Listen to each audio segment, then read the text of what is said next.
22. Hike, hike, hike. You are watching Sports and Sorts live on YouTube. That's 75% sports, 25% sorts. And here are your hosts, Shane and the Bry Man. Yeah. Well, we had a little bit of technical difficulties because in these crazy times of the coronavirus, the COVID-19,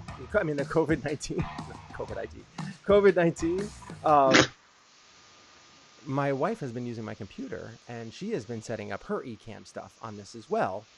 So I've had to log out and I had to re-log in, and the password that I wrote down was wrong. And so we are where we are, and we're running a little late, but that's okay because we have lots to talk about today. We have come up with a couple new things to talk about as well. And I'm pretty excited about it, actually. We're going to be introducing something new, which is our wheel. We haven't named it anything yet.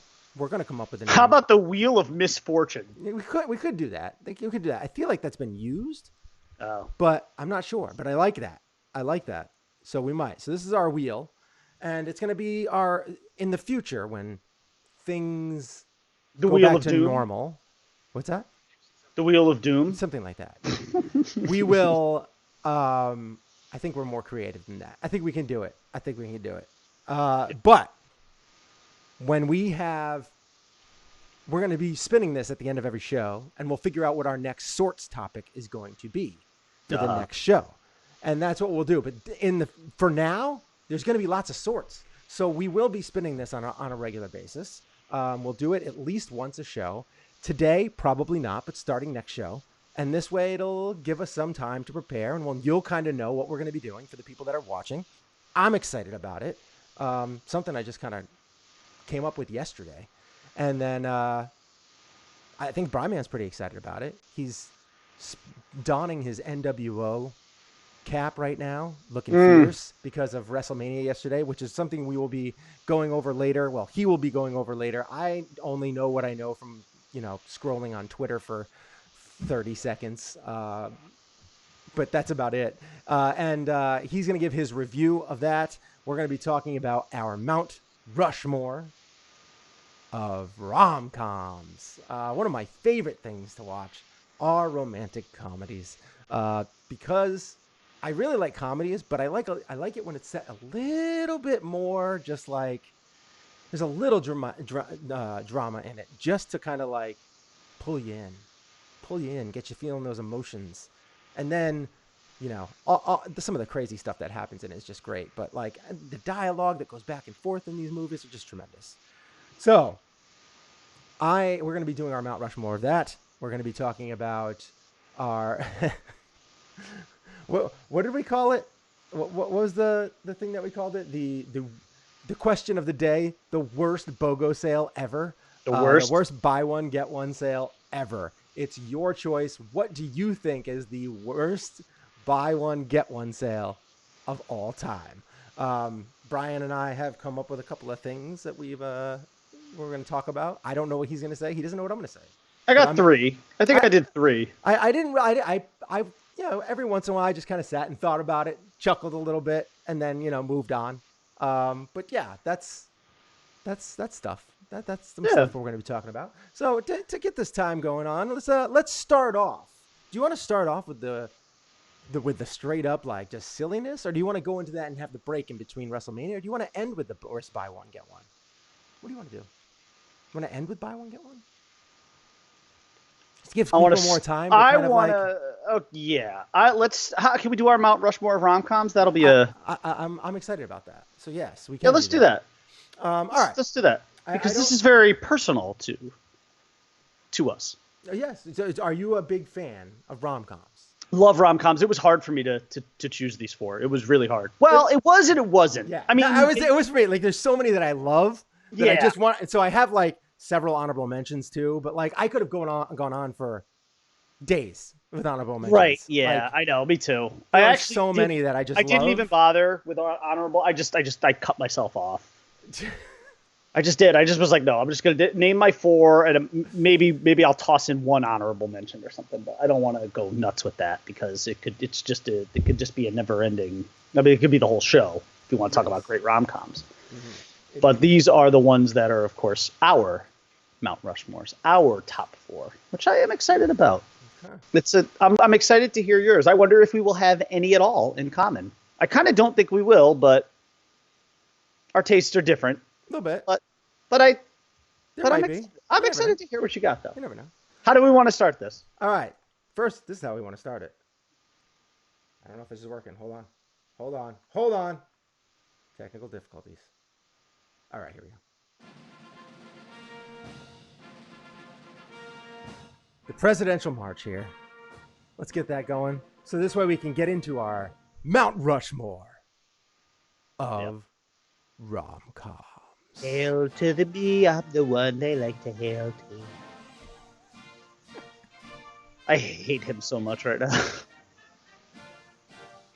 He is the worst president ever. You know what? Before we get into that, do you want me to make that post? That thing that you sent me?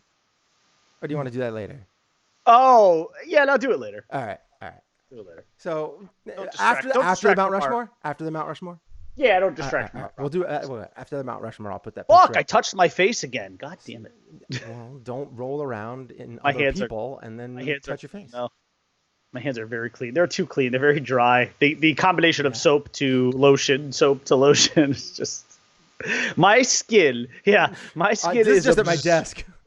My skin is absorbing lotion like a sponge absorbs water right now. It's like I can almost hear, I can hear that sound as it's happening. All right. My skin is like, give me all the lotion. Mount Rushmore of rom-coms. What are your Mount Rushmore of rom-coms? Anybody who's watching, all one of you right now. I have to while you're Clint? starting. Clint's there. Oh, okay. He's already said woohoo no, Bills. So he's the one. Yeah. He said woohoo, go Bills. Very excited. He's very excited. We were talking about it yesterday, just real brief, and just to get into sports for a hot second. We were talking about it the other day, and it came up with we were doing a big family group chat. And it came up how Tom Brady's gone. Somebody was like, "Oh, where's he going again?" We were like Tampa, and all that kind of stuff. And Cameron said he was going to burn his jersey. He was going to burn Brady's jersey because that's the jersey he had. And then, of course he will not.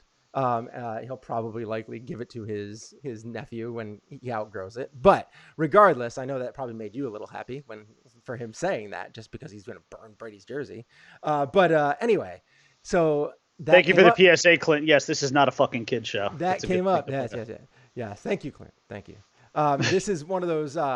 Also, is that so they were saying all that, and I said, hey guys, watch out. You know what's going to happen next year. And I'm like, just saying this because they were asking one of the younger kids, what team are you going to root for now that Tom Brady left? Are you going to still root for the Patriots? And I was like, go for the Bills. They're going to win the division next year. They're winning it. They got this. So I was trying to recruit another Bills fan.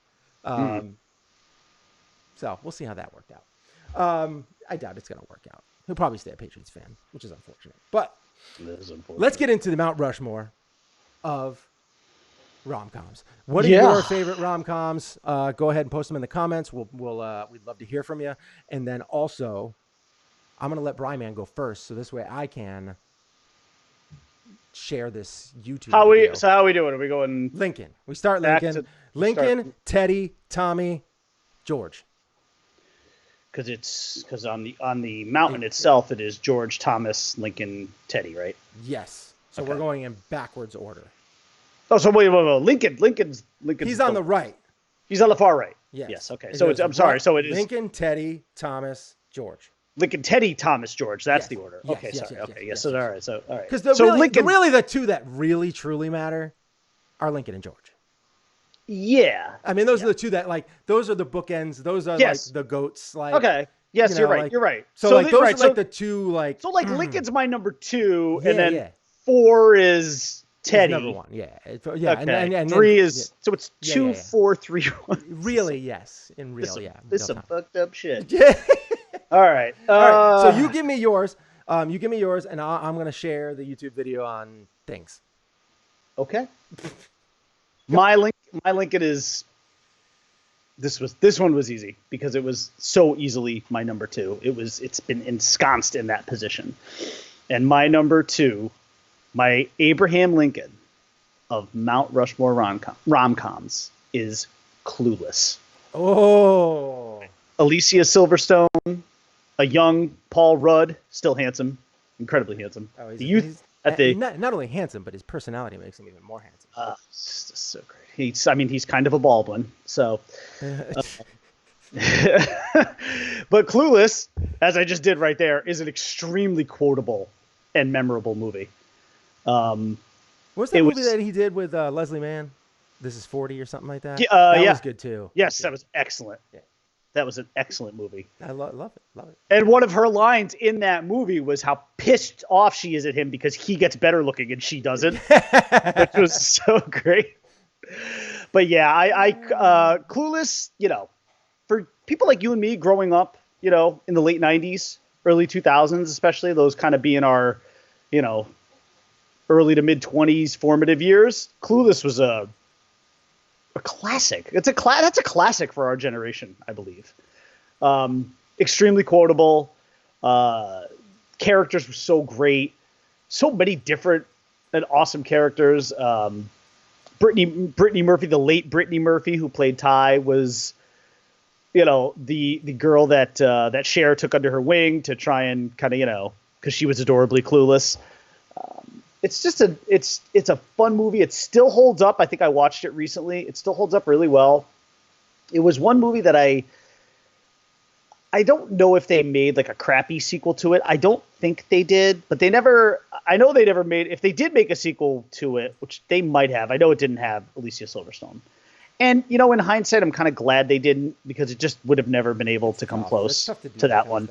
Yeah. There are just certain movies that are just so classic that you don't touch them. And that one, I think, especially for our generation, I think is a classic. And actually, that would be one that I'll have to look at it. I don't recall the rating on it, but if it's a PG-13, I will show to the girls, because we did actually. This would actually be one of my honorable mentions for a rom-com, but I think I did. I think I did. Sorry, Timmy Tim was texting me and he said, "There goes your social life." Yes, my what was it? My who told her you have to no activities where balls. My plastic surgeon said I can't participate in any activities where balls fly at my nose. Well, there goes your social life. Yeah, so we got Clint here. Rolling with the homies. Yeah. Very good. Excellent. All right, I'm very happy to hear the Clueless participation. That's good. I like Clueless. But I'm not a huge fan of Clueless. But we did movie night this past Friday, and I showed, well, Belle was sleeping, but I showed Caitlin and I watched I love this rom-com, especially in the more modern era, The Duff. Oh yeah. I haven't seen that. Duff. Yeah, I've heard good things about it, though. The Duff is good. Yeah. The Duff's a solid movie. Very, very solid. The Duff, of course, it stands for Designated Ugly Fat Friend, is what Duff is. Yes. It's a great movie. I've heard good things. I have. Yeah. And not just from you. This is the first time I'm hearing this from you. Yeah. I've heard it from other people. It's excellent. Movie. It's excellent. Robbie like Mean Girls, is that's not really is that a rom-com? I don't think so. No, I don't even remember there being like a guy involved. Like, I don't know. But like, yeah, like those, it's like a similar. I would not classify Mean Girls as a rom-com. Yeah, I don't think you could. I don't think there's any real love interests like that are important to the plot. Yeah. Okay. Well, anyways, that's my Lincoln. Cool. All right. So Clueless is your Lincoln. Yes. I'll put that up here for you. Clueless. My Lincoln is my personal favorite movie of all time. Okay. I have a giant poster right I know what there. And it is one of my favorite quotable movies. It is one of my favorite movies that have dialogue, like that, just the dialogue flowing back and forth between characters. Yeah. The chemistry between every single character in this movie, whether they are hugely important or just have a short, 1 or 2 minute stint. The opening scene to this movie is brilliantly done. Yeah. Brilliant. And it was, for a time, the highest grossing R-rated comedy of all time. And it had one of my favorite cameos ever. Oh, yes. Because I remember watching in the movie theater. I saw that when movie. He shows up at the top of the stairs, and I remember saying, "Please be Will Ferrell. Please be Will Ferrell." And it wasn't. I remember in the movie theater, like kind of marking. I remember kind of marking out in the movie theater, being like, "Yes." You don't I even think know. People were like looking at me, like, "What's wrong with this guy?" Ma, the meatloaf. Yeah, it was so great. Yeah. So this is one of those movies that I watched in the theater 12 times. Wow. I was quoting the movie. Yeah. I had to actually, me and my friend had to actually remove ourselves from the theater because we were going back and forth. I was being Owen Wilson. He was being Vince Vaughn. And we were just boom, boom, boom before they were actually being said. You were that guy, huh? Yes. I loved that movie. That's an impressive feat to see the same movie. The most I've ever seen one movie in the theater was the 1989 Michael Keaton Batman. I saw it 7 times. Yeah, and I rarely go see a movie 2 or 3 times. Like, there are some like superhero movies that I'll go and see a couple of times in the theater. Yeah. Some like movies like Inception, which I'll go a second time because I just feel like just so I you missed can it. understand it. So because I feel like I missed stuff, like there's just so much in the story that you have to watch it again so that you can kind of like, I saw that last time. What did I miss? And it's those are kind of movies that I had to go. But this one was just like I needed to hear because like the quotes and the fast paced dialogue between Owen Wilson and Vince Vaughn were just so great and back and forth and quick. And then you add in people like Christopher Walken. Like there was just so many great characters and like this all of the quotes that came from it, like tummy sticks, let's play tummy sticks. That's phenomenal. That of course the Chaz Reinhold with Mom the Meatloaf, funeral crashing, all that kind of stuff. Crab cakes in football. That's what America does. Even the beginning, that opening thing, like shut your mouth when you're talking to me. All those stuff, all those like just quotes. Pimps from Oakland, just everything.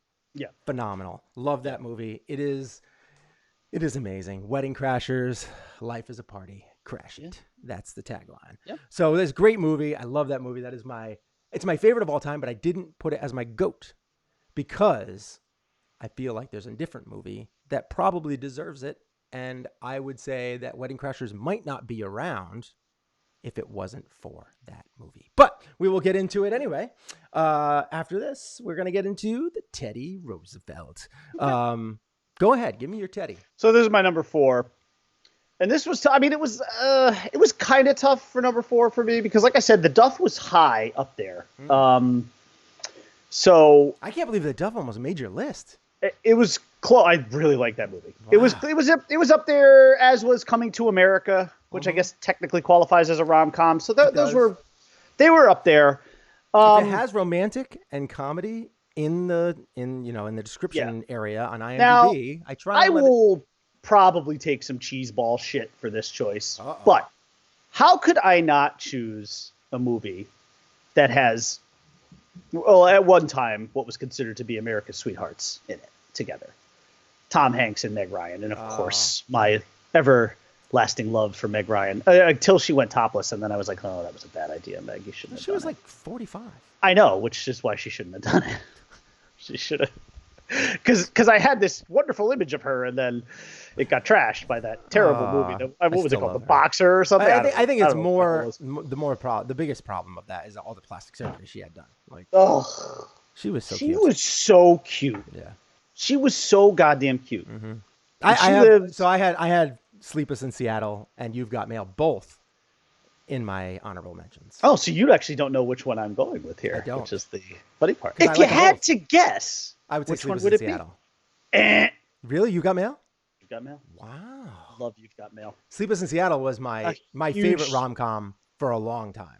You know why I love You've Got Mail? Because it was a nice blend at the time. And listen, of course, it's a little bit of an older movie now because it incorporates America Online into it. Yeah. So obviously it's a little bit dated unless you're my parents who actually still have AOL email addresses. But my mom does too. Yeah. Oh, okay. Well,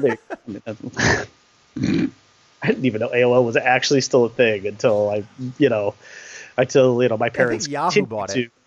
Oh, okay. Another solid financial move by Yahoo.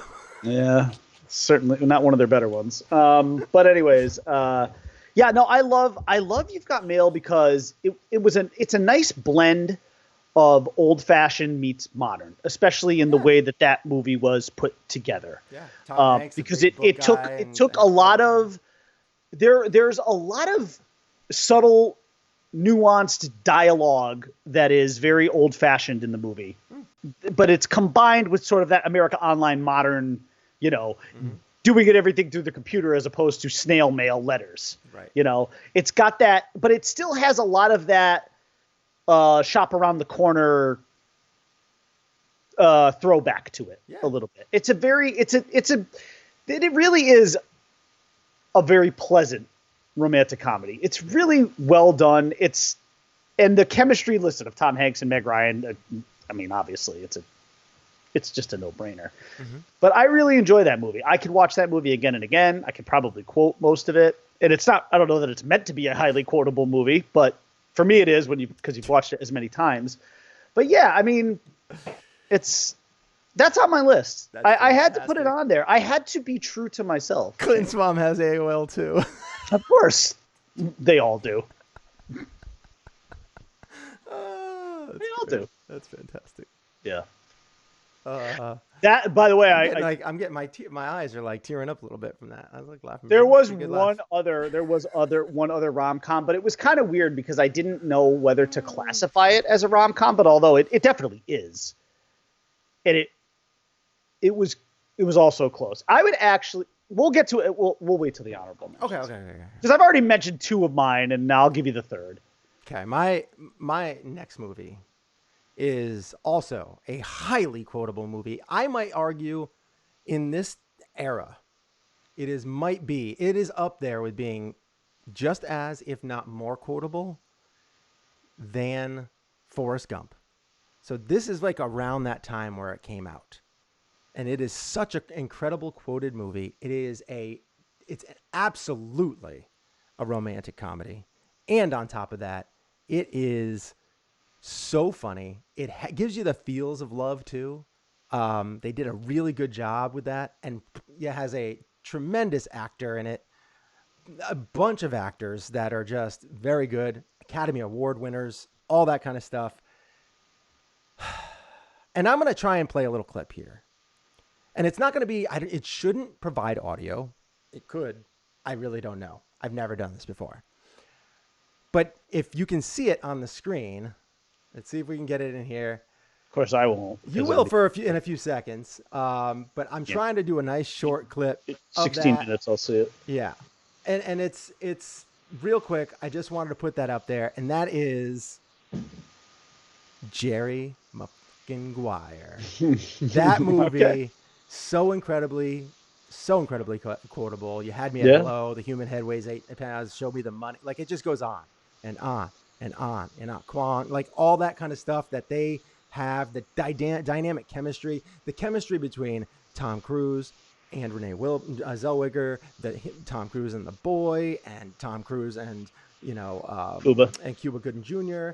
Cuba Gooding Jr. and his wife, and like everything, the relationship between Tom Cruise and Cuba Gooding Jr.'s wife. Now, Cuba Gooding Jr., I think he's Academy Award winner.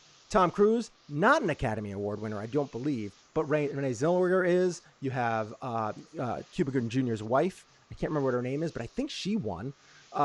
There is just so much like talent in that movie, and it's so incredibly well done. Bob Sugar as the villain, so good.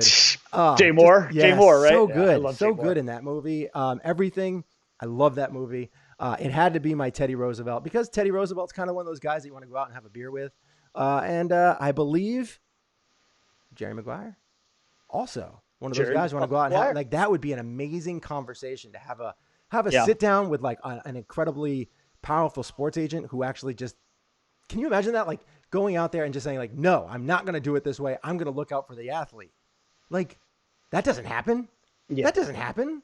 Yeah. Oh, so great. Show me the money. Oh, so good. All right. The opening scene is pretty great too when he's banging the shit out of Jerry wife. Maguire. Jesus Christ, Yeah. she's so hot. What's her name again? I forgot her. I always forget her. It is. She's married to John Travolta. Travolta. Yeah. Yeah. Can't remember her name. She's so hot. She was in the movie with She Kevin was actually Costner she was For in the Love of the Game. she was actually in another little rom-com that I like, which I will throw that into my honorable mentions too. I have a feeling I might know what movie you're talking about. Yeah, I can't remember her name for some reason. Because it's also a Meg Ryan movie. Oh, maybe I don't. Yeah, I will throw that into my honorable mentions now that I think. Cool. Okay, so we're on to Jefferson. Thomas. TJ. Yeah, TJ. Yeah. Mr. Jefferson. This one was pretty easy as my number 3. Okay. Maybe I don't know if it's the most quotable of maybe any movie that we'll mention. It's also a absolute classic.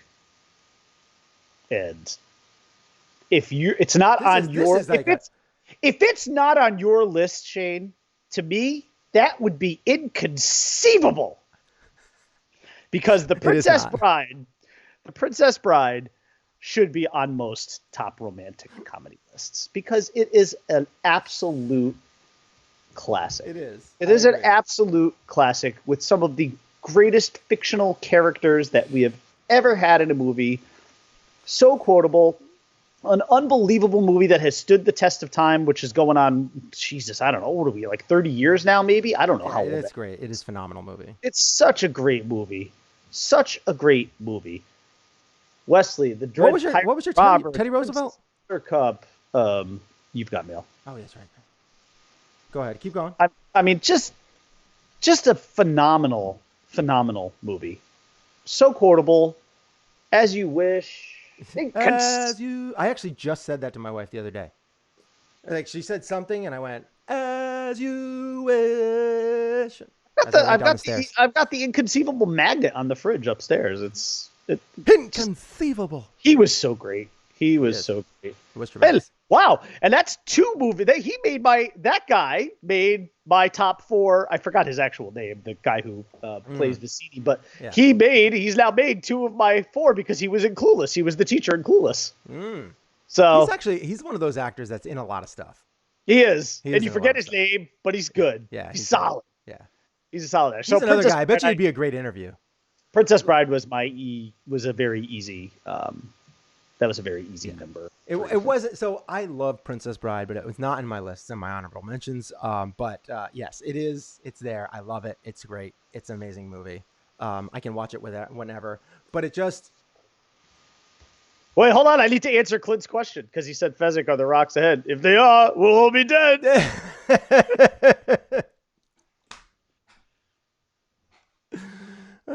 So good. All right. So you have the Princess Bride as your. When he comes around the corner, hit it with the rock.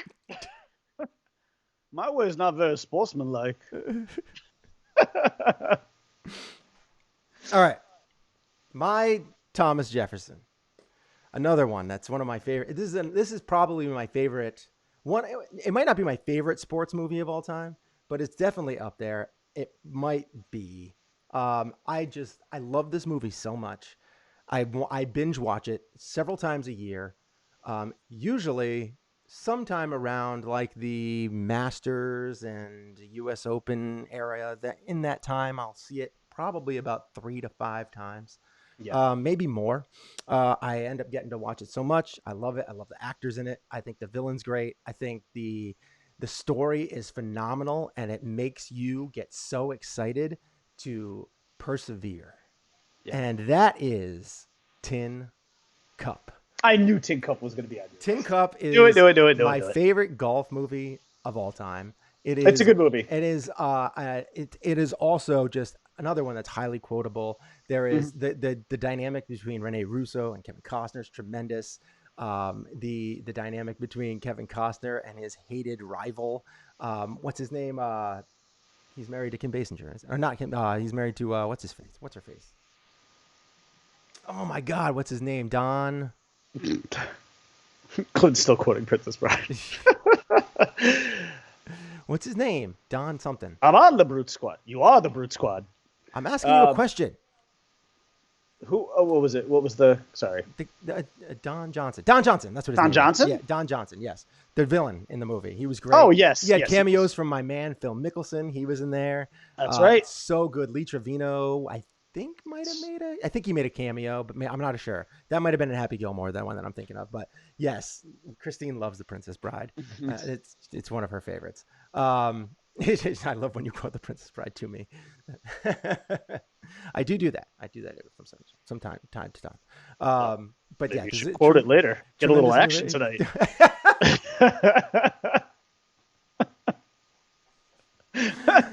As you wish. Yeah. Yeah. You just say, honey, are you going to put out tonight? She's going to be like, as you wish. Or she's going to say inconceivable. That's more likely. Probably. Either way. After you. Either way, you're fucked. Yeah. Hit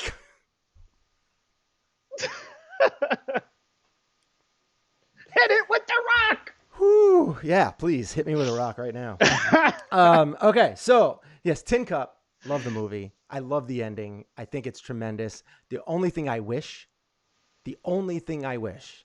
is that we got a sequel because I want to see him come back again. I want to see it again.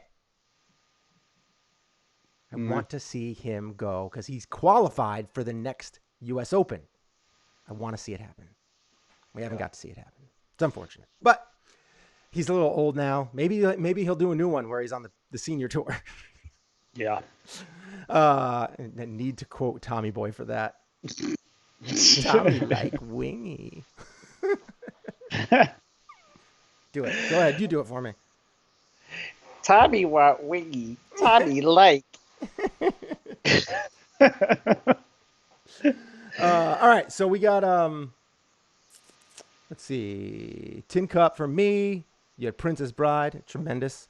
And you're George Washington. We will get into the final. George Washington, number one, the GOAT. I don't know if this is going to be, if we're not on the same page here.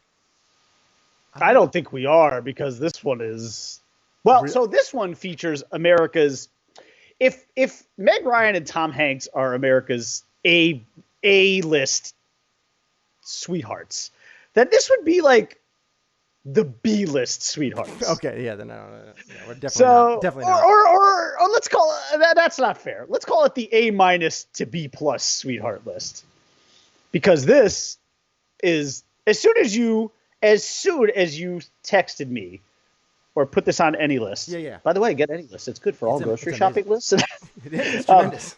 But you can tag as soon as you said this with to me, friends, it's great. This movie immediately popped into my head because this is a movie that I quote constantly, especially with my brother-in-law, because he and I both love this movie. Oh, I know what it is. Yeah. I know what it is. So, yeah, they've been in multiple movies together. They have been in multiple movies, and like I said, they are sort of the B-list. 50 First Dates, Blended. There you go. You got it. And of course. It's Adam Sandler and Drew Barrymore, and the movie is The Wedding Singer. Yes. And I'm sorry, that movie is an absolute fucking classic. It's on Table 9. It's extremely quotable. It's hilarious. The chemistry between Sandler and Drew Barrymore is tremendous. Julia Gulia. There's just, is that the one that comes from? Julia Gulia. Yeah. That's funny.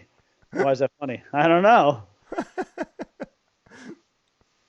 Christine and I use that every once in a while. Your sister and I were very adventurous. She used to do this thing with my nipples. All right, go out already. I love Sandler. I am one of those guys who I just love Sandler. He's great. He you know what I love about him? The genius of him too. The guy always casts himself with really hot women. It's just, Drew Barrymore is cute as could be. Jennifer Aniston is an established hottie. The guy makes amazing choices, and he always pairs himself with women that of course he could get because he's Adam Sandler, but otherwise, if he were not Adam Sandler, he would not get. But listen, that's great. The guy knows how to outkick his coverage better than anybody, and you got to respect that. And you know what? That movie was Julia Gulia, Robbie Hart, so great. Her asshole boyfriend there who had the DeLorean and picks her up with the Miami Vice soundtrack playing. So great. I mean, it's just such a great movie. But anyways, that is my Mount Rushmore of rom-coms. George is the wedding singer. Mm-hmm. Lincoln is Clueless. TJ is the Princess Bride, and Roosevelt is You've Got Mail. It's good. I like it. My George Washington, on the other hand, is from. I didn't do the Tin Cup little video, but I'm gonna do this one. This my George Washington. It has to come from probably the rom-com that really started this barrage of rom-coms that came through forever. Like it just was like another one after another, and it kind of wrote the script for a lot of traditional rom-coms. It pushed the boundaries of humor a little bit. It also gave you the feeling of love, which is, important in both of those. But the pushing the boundaries of humor and doing things that weren't typically done in romantic movies, like The Princess Bride is like a classic romantic comedy. It's done, but it has like that PG kind of feel to it. Whereas this movie pushed the boundaries a little bit. And this is the scene that really kind of took it over the top. I'm going to put it on just for a few seconds. And the movie that I'm talking about is When Harry Met Sally. An incredibly quotable movie. Yes. The scene in the diner, of course, I'll have what she's having. I'll have what she's having, yeah. Is so incredibly well known. It really did kind of write the script, and the reason why we have been inundated with rom-coms from like when this came out all the way up until like 2010. They just came out in abundance. I was so grateful for that. And this movie is incredibly fun to watch. It's funny. It's heartfelt. It's got all the things that you need. A lot of Meg Ryan on our list. And sir. Meg Ryan, who is America's sweetheart and was for about 15 to 20 years. Yeah.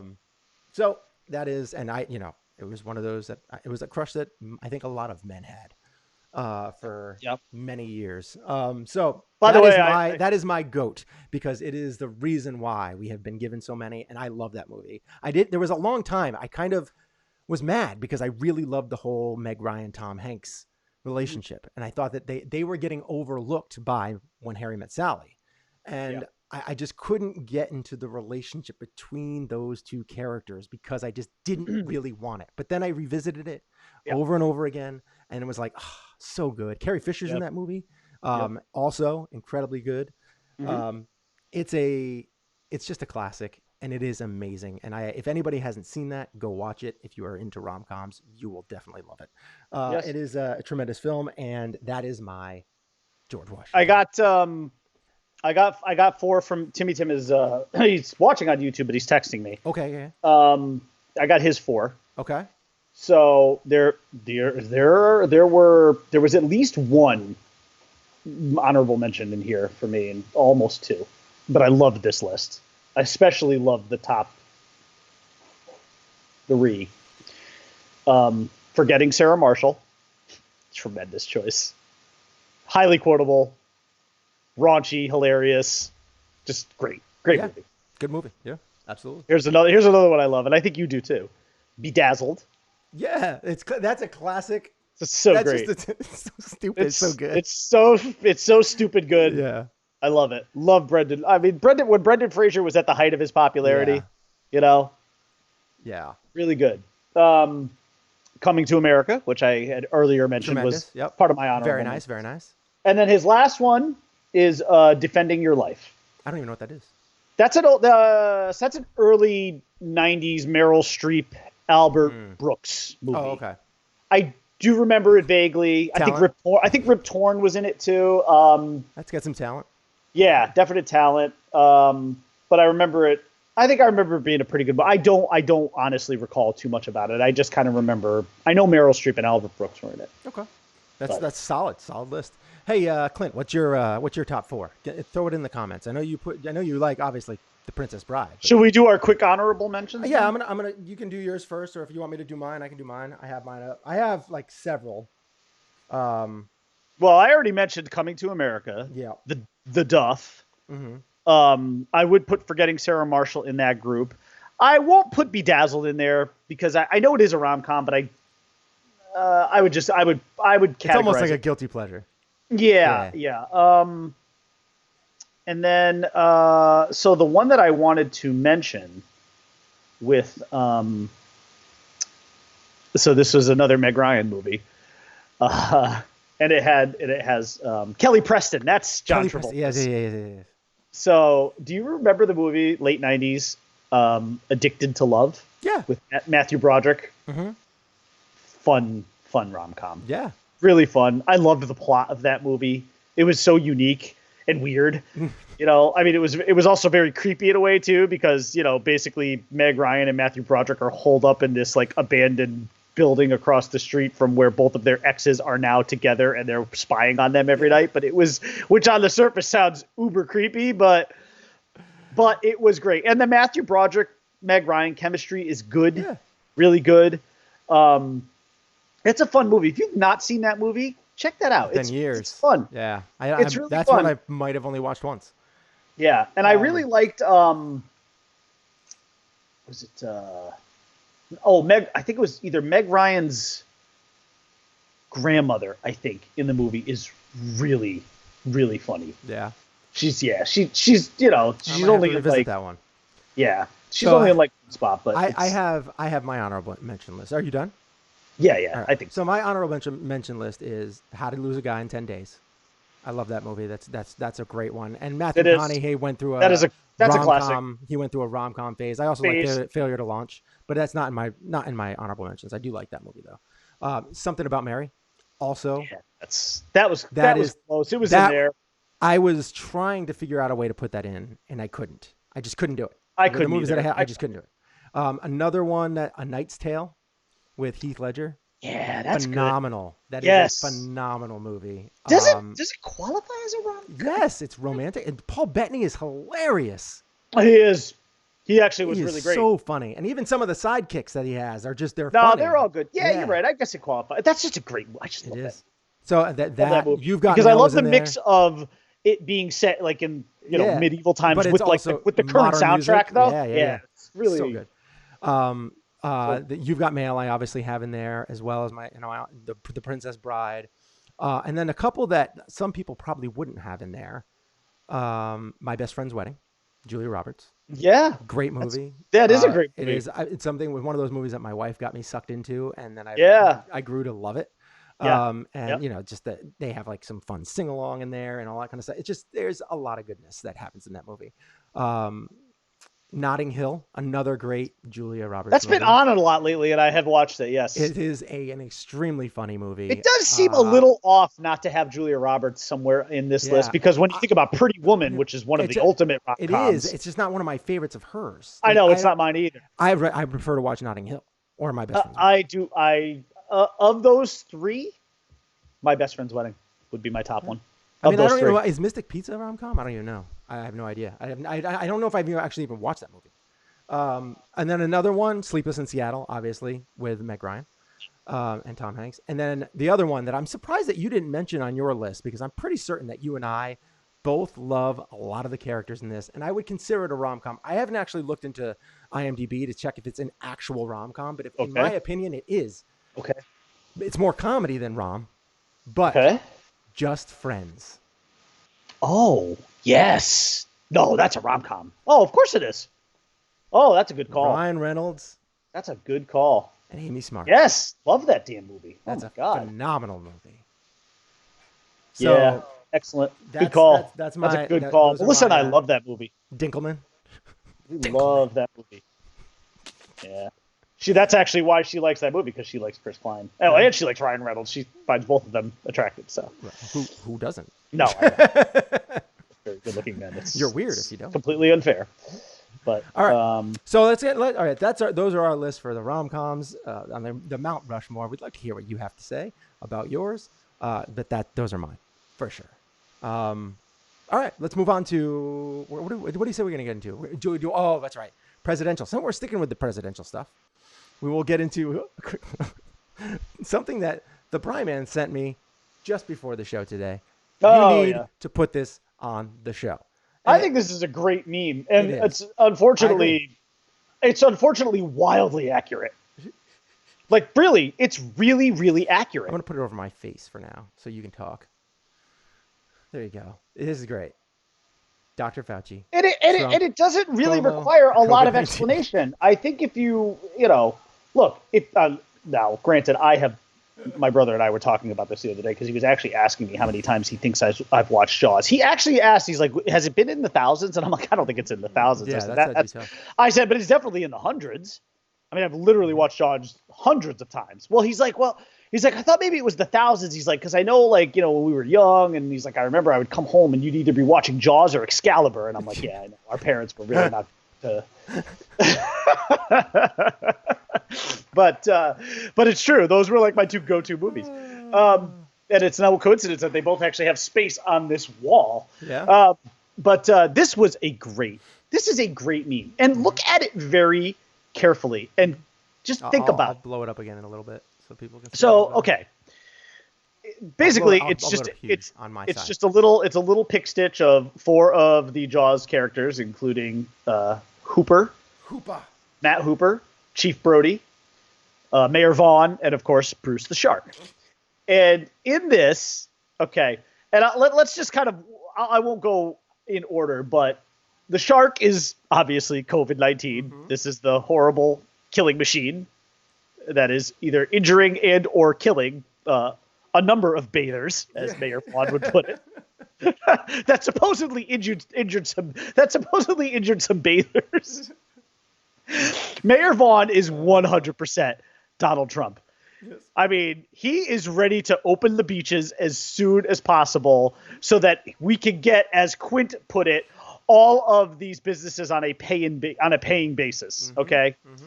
So Trump is 100% Mayor Vaughn. I mean, that is maybe one of the great analogies ever, and it's not just for this particular mm-hmm. event; it's just in general.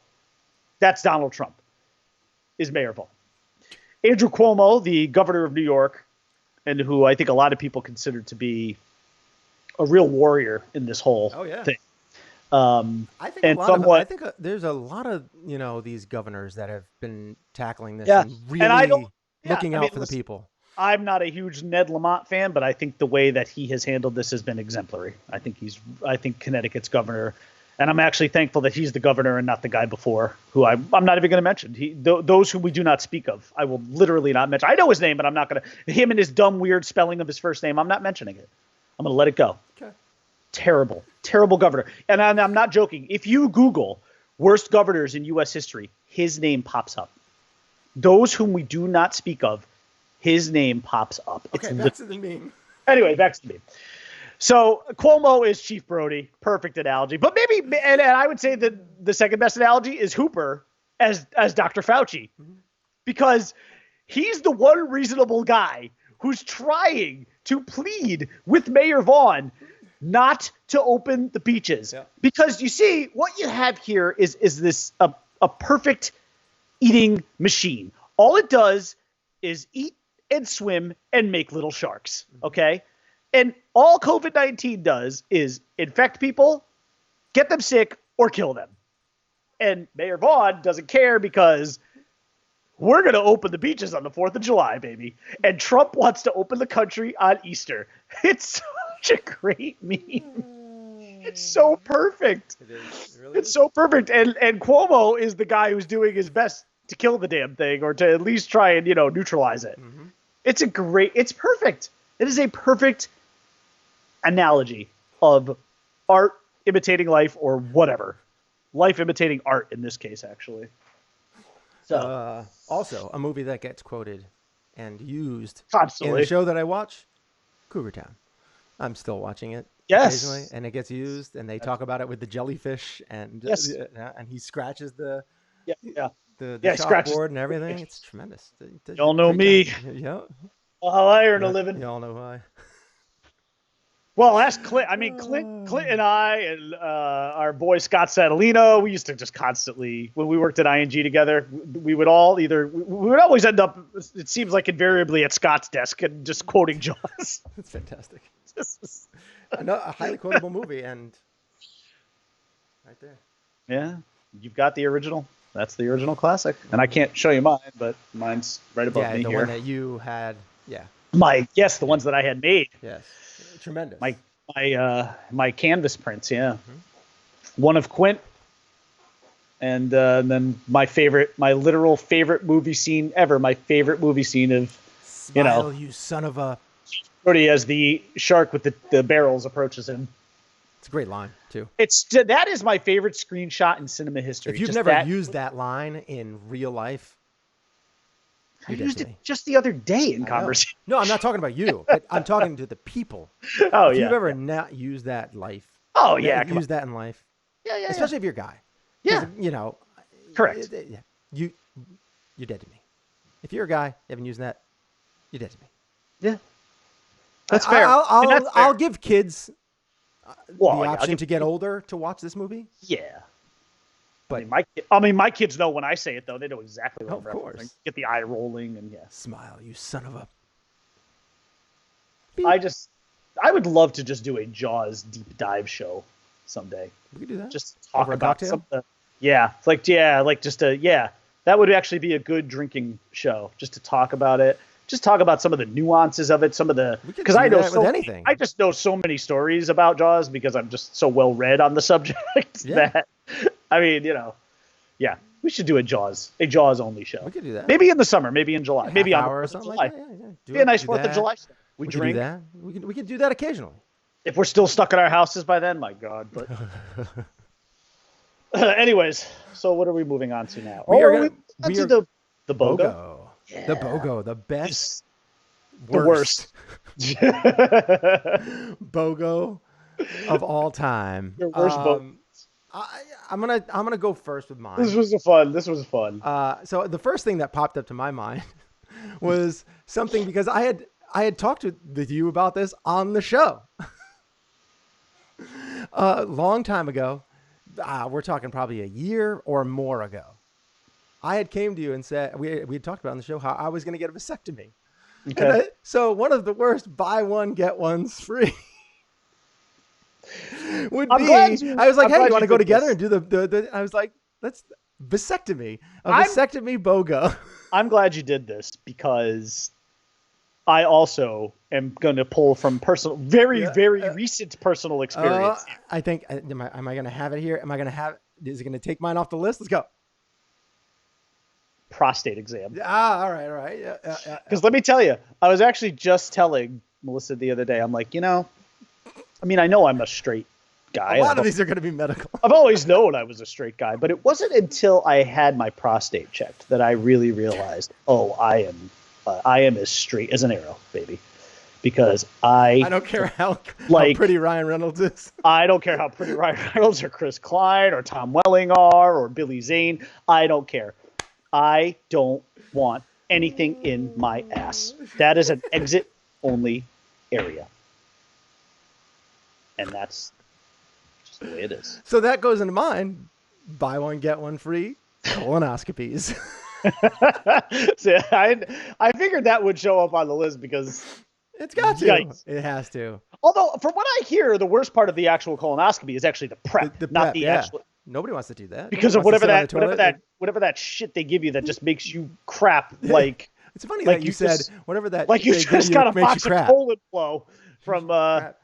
Whatever the shit that they give you makes you. By the way, I don't know why this just reminded me of this. I forgot to mention one of my favorite honorable mention rom-coms, and actually, it was probably one that would. I'm not even going to go into it. Just the movie title itself. American Pie. Can't hardly wait. Oh yeah, that's a good one. Oh my God, so quotable. Anyways, all right, back to the BOGOs. Okay, my number 2, and I'm only thinking of this because if you have to even buy one of these things, it's not for a good reason. And again, there's a lot of focus on the asshole here. A BOGO sale for Preparation H is probably not something that you really want to participate in. What is that? Is that 1, 2? We got at least 3 asshole-related things here. Yeah. And 1 penis-related thing. Mm-hmm. Yikes. Yeah. My third one I pulled away from the body. Okay, what's your third one? Okay. So this one was like a nightmare for me. Imagine this. You got to buy one, get one. This is on a DVD sale. But your only choices for DVDs are the following. Cabin Fever, which as you know which I believe is the worst movie of all time. Battlefield Earth. Geely. Glitter. The Happening. Catwoman. Speed 2 and Showgirls. Oh my God. So like That in would be that scenario, by the way, what would your two be? Let me read those to you again. Yeah, go ahead. Cabin Fever, Uh-huh. Battlefield Earth, Uh-huh. Geely, Uh-huh. Glitter, The Happening, Catwoman, Speed 2, and Showgirls. Oh man. I know what my two would be. I would probably pick Because it would be like the least of the two evils, I guess. I would pick because there are redeeming qualities in a guilty pleasure sense. Yeah. In Speed 2. Okay. And it's action based, so that's good. I like that. So I could potentially do that.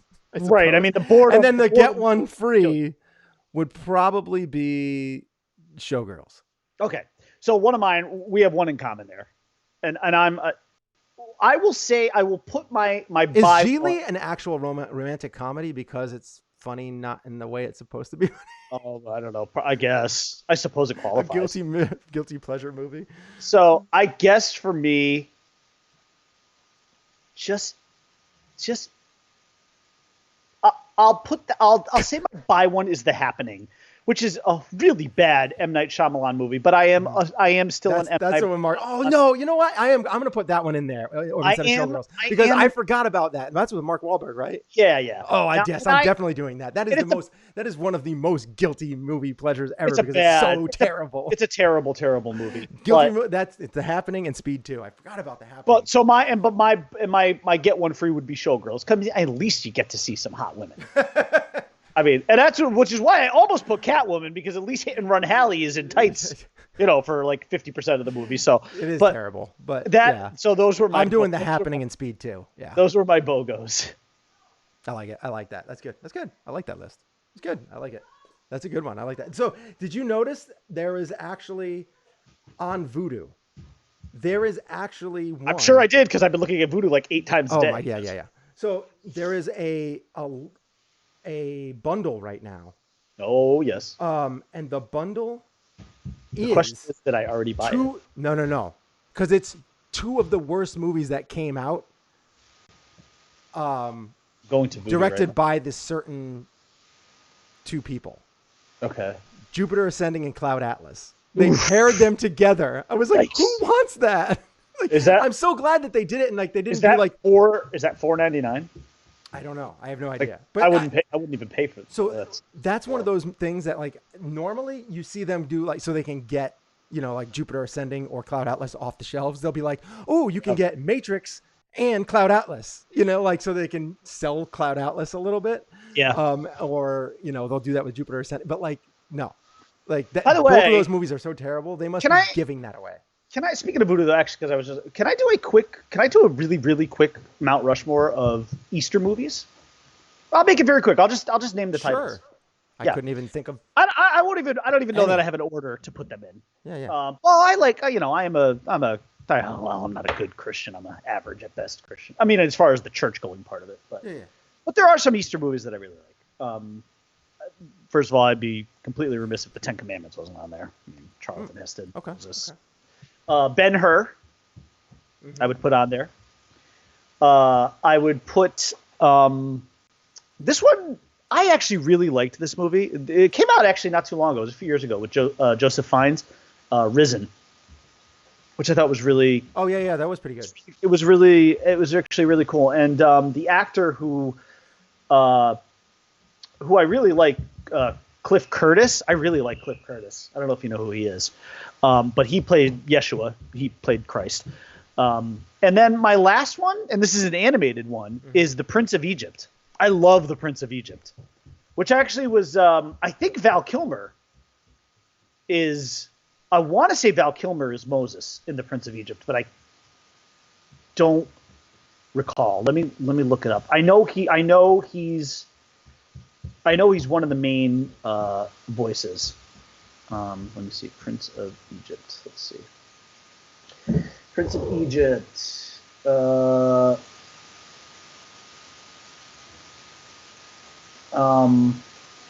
Kilmer is Moses. Yes, he is. Okay. And Ray Fiennes, Joseph Fiennes' brother, older brother, is actually the voice of Ramses. Mm-hmm. So I got the Fiennes brothers in my. I got it in there. Excellent. Yeah. Excellent. Although Timmy Tim makes a good point about the Ten Commandments, because he's like, how is the Ten Commandments actually on that list? Because Jesus is not in it. But it's a movie that's, he's technically right. It is a movie, though, that's played very often. Ben-Hur is 100% an Easter movie. Mm-hmm. He's right, though. Ten Commandments is technically, it gets grouped in there, mm-hmm. obviously, just because of the God aspect of it with the Ten Commandments. And I mean, you know, so he's technically right, though. That's not a bad call. If I had to, I would, I don't want to put Passion of the Christ on there just because fuck, Mel Gibson's such a racist, but it is, you know, it's a great movie. It is a good movie. It is a good movie. I would, if I had to substitute, if we wanted to technically take Ten Commandments off because it doesn't really fall in line, I probably would sub that in. I'd probably sub that in.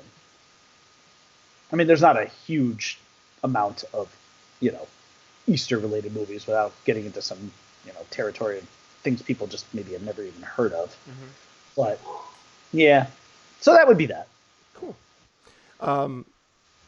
The last part of the BOGO sale for me was one that I came up with was eye patches.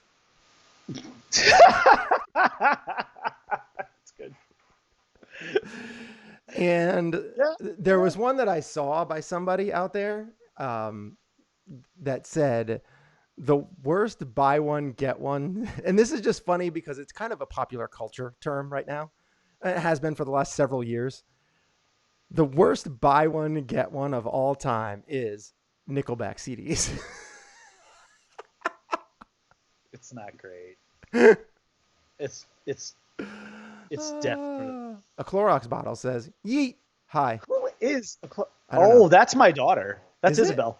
Yeah, she's watching. Ah, so she followed us recently. She has YouTube. Yeah, she was actually the subscriber. And she's a Clorox bottle. I like it. And she is a Clorox bottle. It's fantastic. She was very proud of herself the other day. She got like, yeah, she did. That's her. Yeah, that's one of her go-tos. She actually, she was actually really excited the other day because she posted something on YouTube and she got like 500 likes and she was just like, I'm like, oh, you're a little like monster like me. You need those likes to live. Like Superman needs. So give your dad a like on this video. Hi, Belly. It was our birthday recently, right? It was March 26th. Yes. Happy birthday. Yeah. Happy belated birthday. I mean, I said happy birthday on Instagram. She turned 11, and then my oldest turned 14. Mm-hmm. I got a 14 and an 11-year-old, huh? Crazy. I'm old. And how old is Superman? Lex, he'll be 3 in May. Yeah. So. Do you want to grow up like Lex, or do you want to grow up like Superman? You want, like, I mean, I know you love Lex Luthor. Right? You mean you're asking? Do I want him to be? You want him to be maybe like the worst Superman, human right? being ever, or no, do I want not. him to be? He is, but he's not the greatest superhero. But he's a brilliant man. He's a brilliant mind. Like you want him to be like you want him to be Clark. Like Clark, right? Yeah, he needs to be Clark. Okay. Clark or Clark Griswold? Kent. Not Clark. Although Clark W. Because I know Superman's your favorite. Like he's just that's your goat right there. I'm looking right at Christopher. Christopher Reeve smiles at me every morning. Yeah. Just as he is right now. Hi, Chris. I miss you. Someone has to cure coronavirus with Clorox. Well, yes, in the sense that it will leave you hollow inside. On the surface, you can kill it, like on surfaces. I mean, if you drink it, it will literally kill you, and so then the coronavirus will not be the thing that kills you. Trump will like be dropping Clorox bleach over all of United States, just like from the skies. Everybody get in your house. Yeah. Unless you have it, get outside. So, I mean, we got to wrap up here. So, we got to get to WrestleMania. Yeah, let's just do a quick. Let's do a WrestleMania review. Yeah. I think do I have it in here still or no? I don't. So, I think all that stuff's gone from this year's WrestleMania 36, which was supposed to emanate from Raymond James Stadium in Tampa Bay, Florida, did not happen for obvious reasons. So the WWE decided to branch it out from one ridiculously long 7 or 8 hour show into 2 nights. They did Saturday night and Sunday night, both starting at 7 to Eastern the benefit? on the WWE network. Yes, I believe so. It was a little bit of a mixed bag for me, especially because Saturday night, I thought for the most part, was pretty rough. And I do think, in fairness to the event, though, it's really hard to pull off wrestling without a crowd. I mean, if you talk about, we have seen sports played in empty stadiums before. It can be done. Is it awkward? Yes. Yeah. But wrestling, of all things, of all the entertainment, mediums that we have, wrestling is the one thing that relies solely on crowd response. It's what they feed off of.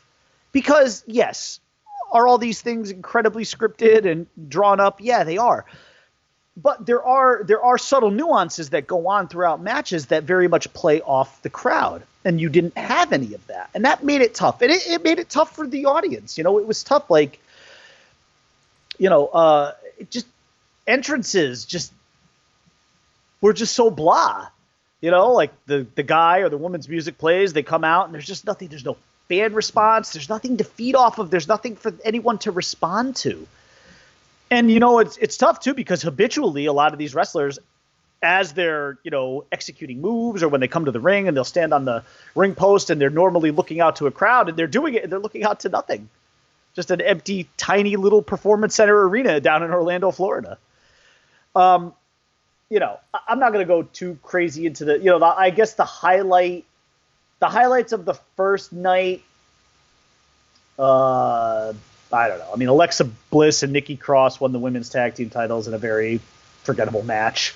Elias beat King Corbin again, and I think in a somewhat forgettable match. In a match that I had a lot of expectations for, but in my opinion, fell mostly flat on its face. Although some people gave it an okay review. Was the Raw Women's Championship match between Shayna Baszler and Becky Lynch, in which Becky Lynch retained, and it just wasn't that great. Sami Zayn beat Daniel Bryan. That match was all right. The SmackDown Tag Team Championship match was actually pretty good. John Morrison retained the title on behalf of himself and The Miz. Now, apparently The Miz, who I believe is your celebrity lookalike, has coronavirus and didn't tell anybody, and there were a lot of people that were kind of pissed about it. Rob Gronkowski was actually the host of WrestleMania for a couple of nights. He actually ended up on night number 2 winning the 24/7 title. This match was actually good. Kevin Owens and Seth Rollins. That was actually a really good match. And Kevin Owens won, which was good. He kind of needed a good WrestleMania moment. He actually had a pretty good WrestleMania moment too. He actually jumped off the WrestleMania sign and delivered a big elbow.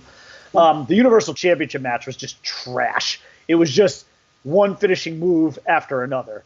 Because between Goldberg and Braun Strowman, Goldberg coming in as the Universal Champion, Braun Strowman a last-minute substitute for Roman Reigns, who was supposed to be in the match, but obviously because he has leukemia, or his leukemia is in remission, but of course he's a high-risk person, so he backed out of.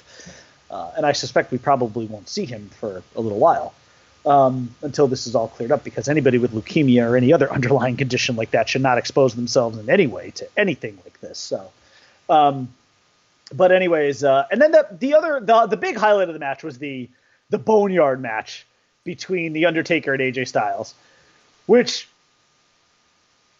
WWE sort of touted as a well, I don't know if they touted it, but it came off as this quote unquote cinematic experience, which it really was.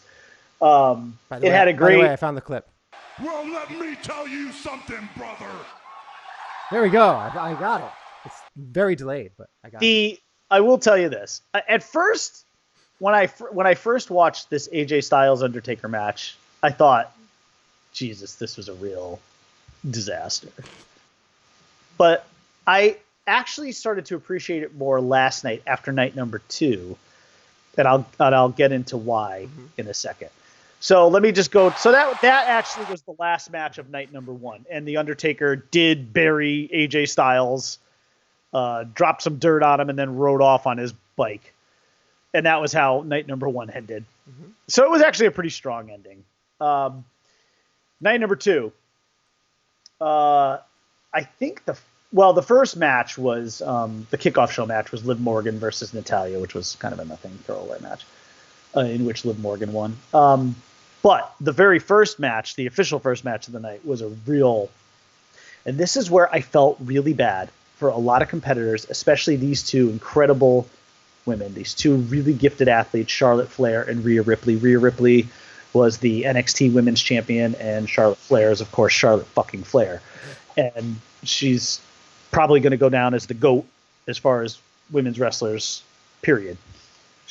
And then she did win last night. She beat Rhea Ripley to become a 2-time NXT champion, which this means now she will, as far as I can tell, be going back to NXT for the foreseeable future, I would imagine.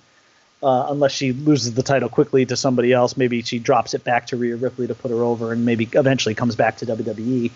Or who knows? Maybe she'll just end up on both shows. I don't know. There's been a lot of crossover recently between WWE and NXT, so I could see that happening a little bit. Because she's such a huge brand name, I'd be surprised that Vince would want to pull her off of, Raw. But at any rate, though, or SmackDown, I don't remember what show she's on. But bottom line is that was a really excellent match, and it was a match that really deserved to have a big crowd, and it just unfortunately it did not. The Otis Dolph Ziggler match was kind of fun. It just sort of closed the book on their fun little feud that involved Mandy Rose, who actually also got involved. Otis beat Ziggler. A match that I think, so again, this match had a little bit of, it was done in the ring and throughout the Performance Center, but it was a last man standing match between Edge and Randy Orton, which I actually thought, It seemed to me like people were pretty happy with it. It took a lot. I did take some criticism. I actually thought it was a pretty strong match. It was a very long match. That was probably the only thing. Like, I don't know how long it actually was. It felt like it was 45 minutes. I don't know how long it was. It was a really long match. But it had some good dramatic sequences in it. It did have a little bit of a cinematic feel in terms of the way some of it was shot and filmed.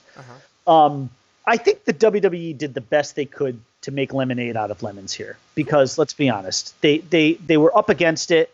This was a really tough situation to have a fan reaction based kind of medium like they have, and to have zero fans whatsoever. I mean, they didn't have anybody. I actually even thought it just would have been cool to have a couple of wrestlers just even scattered throughout the Performance Center, just sitting very far apart from each other, practicing social distancing, just to have somebody that you could zoom in on in an audience, and to actually have it be wrestlers to see their reactions to their peers in the ring, I thought would have actually been kind of cool. But listen, they didn't do that. It was an empty arena, and that's how they did it. Let's see what else. Raw Tag Team Championship match. The Street Profits successfully defended their titles against Angel Garza. Would have been really cool. Yeah. If they could have taken and had done something like a Zoom meeting, and have obviously it's tough because because you would have to really put in about thousands of screens, and this way people could log in. You might not get in right away, and then they can it's like they're there but they're not. And they're show their going crazy, reactions. and they could show their reactions while things are going on. I think the only problem with that is, of course, you're going to have people who are going to be dicks. Right. But there's the delay. There's the delay. You can edit them out. Yeah, you don't have to show. You can pick and choose your reactions. And it would have been an interesting concept. And if you do a bunch of monitors all over the place, it'll filter out all the other people. I'll tell you why they couldn't do it. This was not live. This was taped. Well, So yeah, they couldn't have done that. But no, you could have done it after the fact, like while they're watching it live, like then posting them on. I don't know. yeah, I don't know. I don't know how they would have done that, but Yeah, I don't know. I mean, because there were a lot Just of a elements. thought.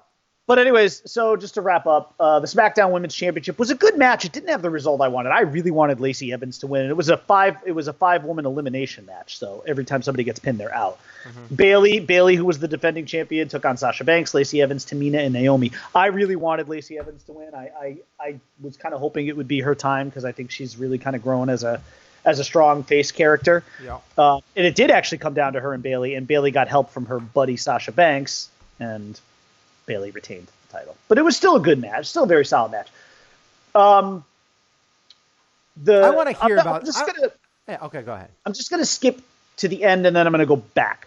So the I main really want to event, hear about the house, whatever it was called, the Firefly Funhouse. So yeah. we're gonna get to that. So I'm just going to skip real quick to the end. So Brock Lesnar against Drew McIntyre for the WWE Championship. Drew McIntyre, not surprisingly, I think, won.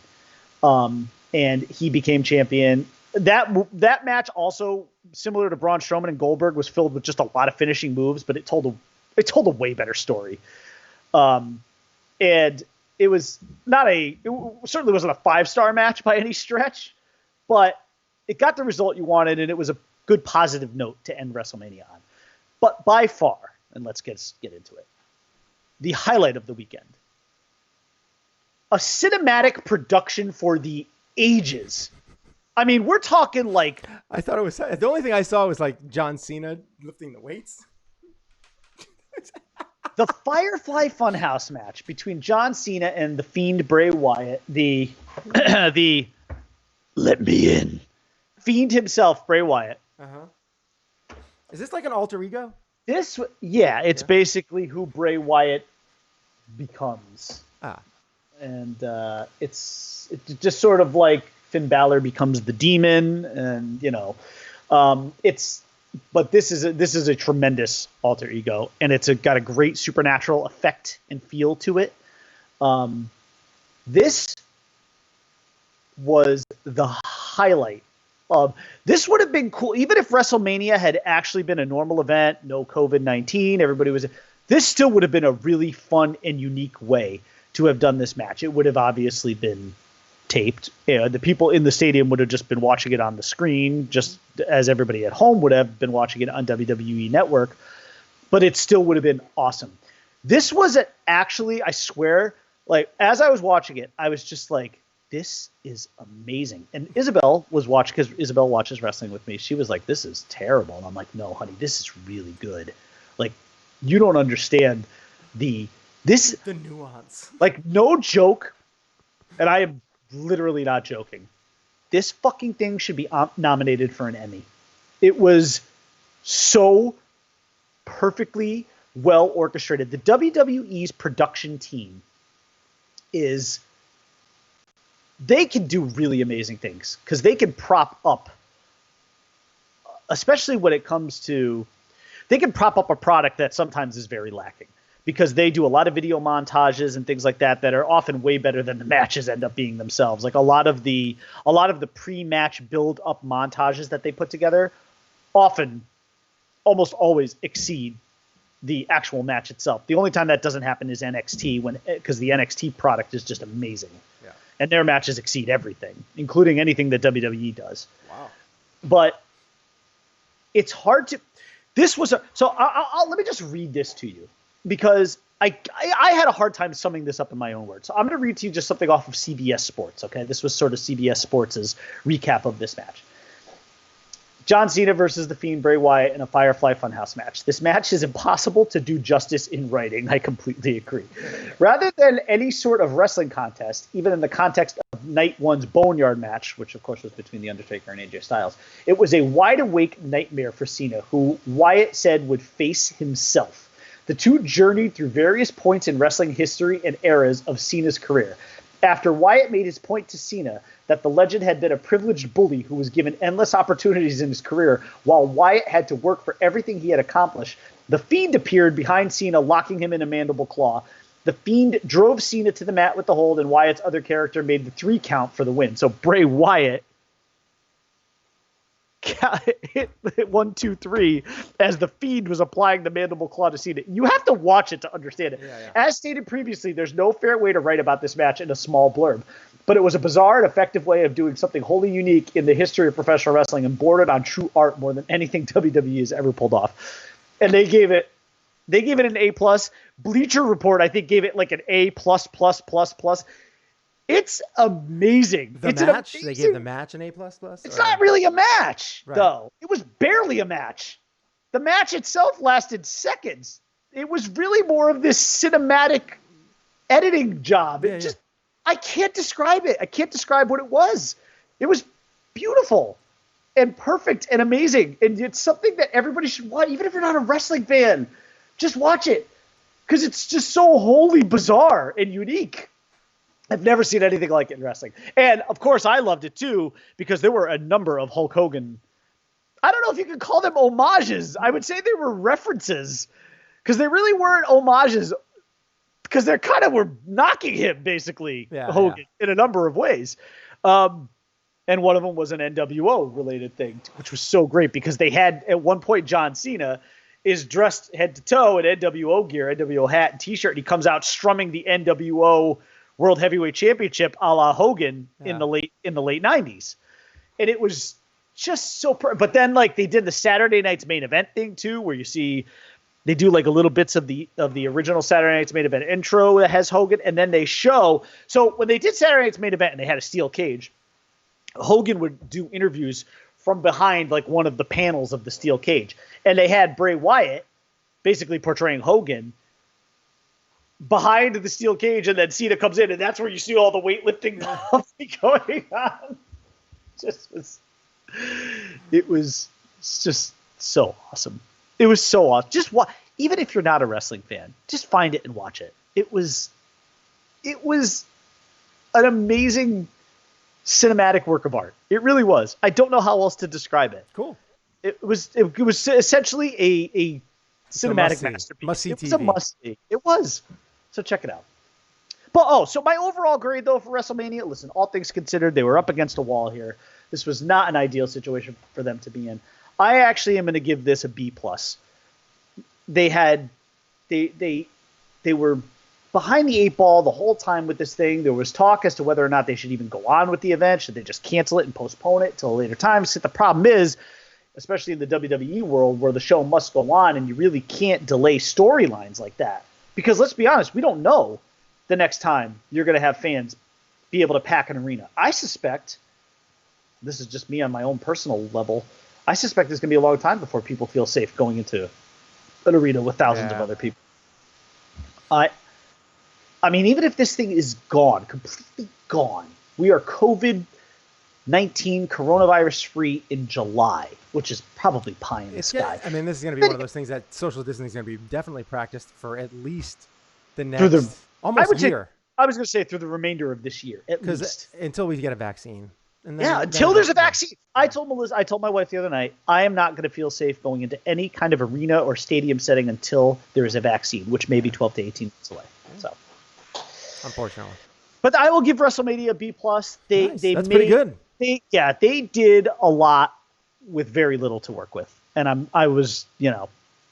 they honestly, they probably did about as well as could be expected for this kind of thing. That's great. My hat is actually off to them. They found a way to like I said, to make lemonade out of lemons. So hats off to them. It was a fun event, and fantastic. And I'm glad they broke it up into 2 nights too, because one night would have just been intolerable. That's a long time. It would have just been really. You wouldn't have been able to make it to the good stuff. Like yeah, it would have been rough. So do you think they should cut the show in half? And do you mean less, like do regular less and do more? Do less do more with less. Well, I think in terms of Monday Night Raw, they should cut that from 3 hours to 2. 3 hours is ridiculous. There's just because SmackDown Live does 2 hours and it's fine. It's more than enough. I don't think there's any reason for a 3-hour show. Yeah. That just is not necessary. They should completely cut that back. They won't do it because that's another hour that you get of advertising. So why would you do it? It's probably not going to happen. Yeah, but they got to pull in the ratings, and their ratings haven't been great. So No, the ratings are bad. The ratings are bad, but I think they get the ratings up by putting more good stuff in. Well, the bottom line is, if they did their shows like NXT does theirs, they'd be great. But the problem is, WWE is more focused on the drama and the storylines than they are on the actual wrestling. Because the thing that makes NXT so great is the wrestling. They have storylines. Is that the one with Jericho? No, Jericho's in AEW. Oh, okay. Le Champion, although he's not the champion anymore. I heard that was good, though. I heard they were doing a good job with that. I think it's been pretty. I've watched a little bit of it. I admittedly don't watch much of it, but it's good. I mean, I from what I can tell, it's pretty decent. They put on a pretty decent show. They've got a lot of talent. They've got a lot. I mean, Jericho is as big a brand name as there is in wrestling. So, I was actually tagged the other day by our friend Damien to do a Mount Rushmore of wrestlers that didn't include certain ones. Like you couldn't put Hogan in there, you couldn't put Ric Flair in there, you couldn't put The Undertaker or Randy Savage in there. There were a lot of big names, and I know the first name that popped in my head was Jericho, because Jericho's not on my normal Mount Rushmore. Because my normal Mount Rushmore, as we have documented in the past, is Hogan, Flair, Stone Cold, and The Undertaker. Yeah. And once you venture off of that mountain, then you've got names like The Rock, and then for me, Jericho. I think The Rock was in mine. Yeah, Stone Cold might have been mine, and Jericho Hogan and Edge were the two that popped into my mind immediately. Hogan and Sting. And Sting was in there too. And Razor Ramon probably was mine. Yeah. I love Razor Ramon. Yeah, who didn't? Well, the bad Scott guy. Hall was one of the guy who he pulled off two tremendous characters really well. Really, really well. For all of his, unfortunate personal demons with alcohol. He's an amazing wrestler. He was first of all, great look. Great look. Great body. The best athletic body. Yeah. That was a body that I was like, yes, I dream want as an athlete for that body. Yes, exactly. I agree with you. Perfect. Absolutely. For any sport. Yeah. Lean but muscular. He had a great look, a great character, the voice. Hey yo. Yeah. Just awesome. Just a really awesome character. And when he became Scott Hall himself, it was even better. Yeah. It was even better when him and big sexy Kevin Nash just became the outsiders and they were just basically themselves. It was gold. That was must-see TV. That was the golden era of wrestling. The Monday Night Wars, man. Love those guys. All right. And you cannot downplay the importance of Scott Hall in wrestling history because of the fact that when he and Nash left and they became the outsiders and they went to WCW and they with Hogan formed the NWO, what that did for professional wrestling, breathed life back into a entertainment that was kind of stale. Yeah. It didn't have anything because there was no competition. It was always just Vince.